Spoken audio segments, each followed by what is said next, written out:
Dubai में मौजूद दुनिया के डीपेस्ट ड्राइविंग पूल की कंस्ट्रक्शन के दौरान जब जमीन में 45 मीटर का टनल खोद दिया गया तो एक अनोखे मसले ने इंजीनियर टीम का रास्ता रोक दिया। मालूम पड़ा है कि पोलैंड में डीप स्पॉट नामी एक ड्राइविंग पूल खुला है जिसकी गहराई भी 45 मीटर ही है। अब जाहिर है कि अगर दुबई को डीपेस्ट पूल का वर्ल्ड रिकॉर्ड चाहिए तो उन्हें इसकी गहराई को 45 मीटर से 60 मीटर तक करना होगा। पर यह काम जितना सुनने में आसान लग रहा है उतना ही करने में मुश्किल है। एक्सपर्ट ने कैलकुलेट किया है कि अगर पुल की गहराई को 60 मीटर तक गहरा किया गया तो ये ग्राउंड वाटर का प्रेशर इसे बड़ी आसानी से ऊपर धकेल सकता है। यह ठीक ऐसा ही जैसे भरी हुई बोतल पानी की तालाब में डाला जाए तो वह सरफेस पर ही रहेगी, क्योंकि बॉयोसी फोर्स की वजह से तालाब का पानी उस बोतल को नीचे से ऊपर की तरफ धक्का देगा। यानी पूरा पुल किसी भी वक्त जमीन से ऊपर उड़ सकता है। कंस्ट्रक्शन के इस पॉइंट पर दुबई का डीपेस्ट पुल बनाने का सपना टूटता दिख रहा था, लेकिन फिर एक आइडिया ने सब कुछ बदल दिया। वर्ल्ड रिकॉर्ड बनाने की बात तो दिमाग में सबसे पहला नाम दुबई का आता है। 425 गिनीज वर्ल्ड रिकॉर्ड के साथ दुबई पूरे मिडिल ईस्ट में अभी तक नंबर 1 पर है और ऐसा महसूस होता है कि यह नंबर दुबई के रूलर किसी कीमत पर खोना नहीं चाहते हैं। वर्ल्ड रिकॉर्ड के इस लाइब्रेरी में एक और एडिशन हुई दुबई में प्रिंस शेख हमदान बिन राशिद अल मखदूम की फरमाइश पर, जिसको आज दुनिया डीप डाइव दुबई के नाम से जानती है। दुबई डीप डाइव सिर्फ एक पुल ही नहीं बल्कि यह एक अजीबोगरीब दुनिया है। 197 फीट या 60 मीटर की गहराई के साथ ये दुनिया का सबसे डीपेस्ट पुल है, जिसमें करीब 1 करोड़ 40 लाख लीटर पानी मौजूद है। इतना ही नहीं, जितना यह 6 ओलंपिक स्विमिंग पूल में होता है या फिर जितना 90,000 लोग पूरे एक दिन में इस्तेमाल करते हैं। इस पुल में एक डूबे हुए शहर की थीम रखी गई है, जहां ड्राइवर्स को ऐसा एक्सपीरियंस मिलता है जिसका पहले सोचना भी मुश्किल था। पुल के पानी को साफ रखने के लिए नासा की मदद से एक ऐसा सिस्टम बनाया गया है जो हर 6 घंटे में पूरे 14 मिलियन लीटर्स को साफ कर देता है। चाहे बाहर का टेम्परेचर 50 डिग्री सेल्सियस हो या 20 डिग्री, पुल का पानी ड्राइवर्स के आराम के लिए हर वक्त 30 डिग्री पर ही मेंटेन रहता है। पर हम यहाँ पर डीप ड्राइव की खूबियों से ज्यादा इसकी कंस्ट्रक्शन टेक्निक में इंटरेस्ट है, क्योंकि इंजीनियर्स कम्युनिटी का मानना है कि दुबई का ये डीपेस्ट पुल किसी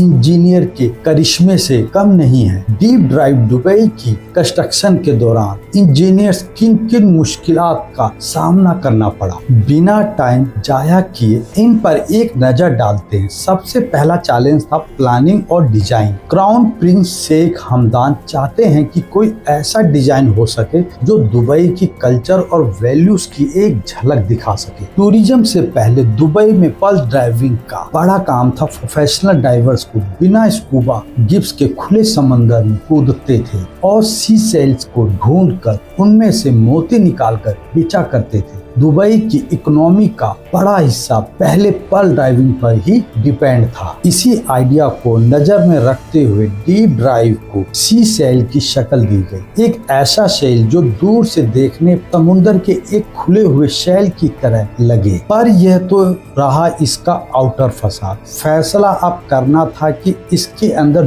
दुनिया का डीपेस्ट ड्राइविंग पूल कैसे बनाया जाएगा। दुनिया भर से आर्किटेक्ट और इंजीनियर बुलाए गए जो इस प्रोजेक्ट के लिए रियलिस्टिक आइडिया दे सके। सबसे आसान तरीका था कि 45 मीटर ऊंची एक मजबूत बिल्डिंग खड़ी की जाए और इसके अंदर पानी भरा जाए। पर इस आइडिया में एक मसला था। यह पुल 45 मीटर गहरा तो बन जाएगा, लेकिन वर्ल्ड रिकॉर्ड बनाने की शर्त यह है कि पुल जमीन के ऊपर नहीं बल्कि जमीन के नीचे बना हुआ होना चाहिए। दूसरा यह है कि दुबई एक बहुत ही गर्म शहर है। अगर पुल जमीन से ऊपर बिल्डिंग में बनाया गया तो माहौल की गर्मी पुल के एटमॉस्फेयर को भी ये अपनी लपेट में ले सकता है। दुबई के क्राउन प्रिंस चाहते थे कि एक ऐसा पुल बने जिसका न सिर्फ डिजाइन बल्कि उसकी गहराई के बारे में दुनिया में बातें करे। तभी फैसला किया गया दुनिया का सबसे गहरा ड्राइविंग पुल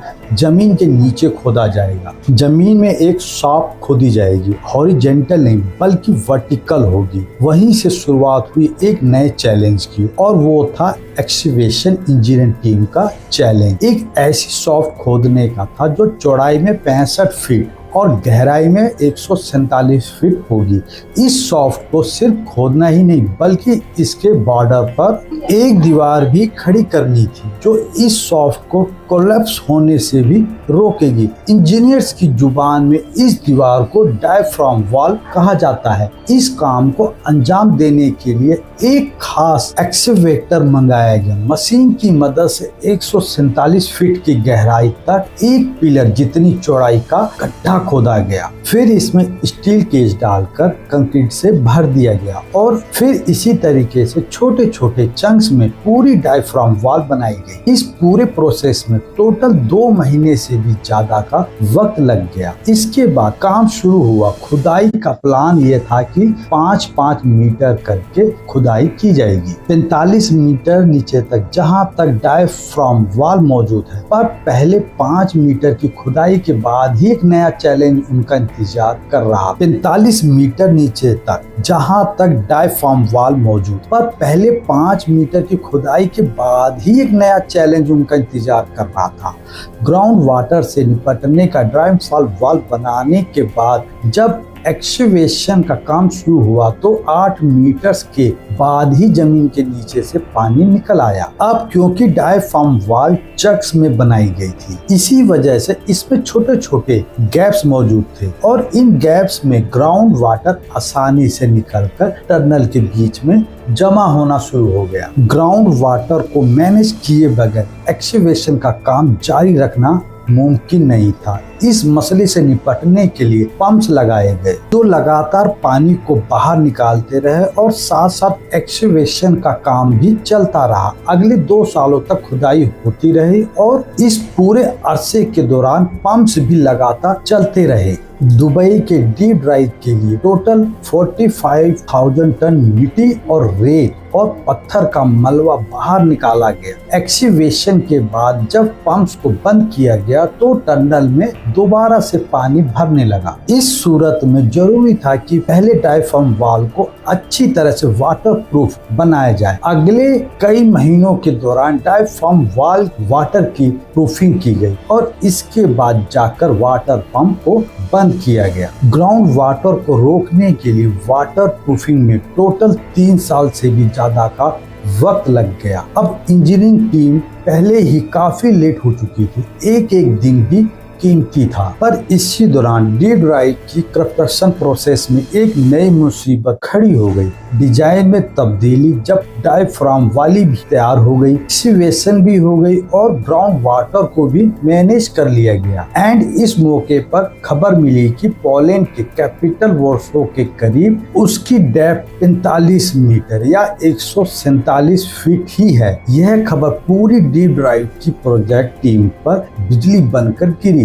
क्योंकि उन्होंने अभी तक जितनी भी मेहनत की थी वह वर्ल्ड रिकॉर्ड बनाने के लिए की थी। नॉर्मली इस किस्म के जितने भी प्रोजेक्ट होते हैं इनमें ज्यादातर डिटेल्स को सीक्रेट रखा जाता और ऐसा ही कुछ केस में हुआ था। दुबई के क्राउन प्रिंस को जब इस बात का पता चला उन्होंने फरमाइश की कि डीप ड्राइव की गहराई को और ज्यादा करके वर्ल्ड रिकॉर्ड अभी भी आसानी से बनाया जा सकता है। लेकिन यहाँ पर एक मसला था, क्योंकि जमीन से 8 मीटर नीचे ही ग्राउंड वाटर था जो ऑल द वे 45 मीटर तक जा रहा था। यानी ग्राउंड वाटर नीचे से पूरे पुल को पुश करेगा। इस फोर्स को बोन्सी फोर्स भी कहते हैं। इंजीनियर्स ने इस फोर्स को पुल के अंदर भरे जाने वाले पानी से कैंसिल करने की कैलकुलेशन पहले से ही कर रखी थी और यह कैलकुलेशन पुल की 45 मीटर की गहराई को नजर में रखते हुए की गई थी। पर अगर पुल की गहराई मजीद 15 मीटर बढ़ाई गई गई तो जाहिर है कि बाउंसी फोर्स भी ज्यादा बढ़ जाएगी और यह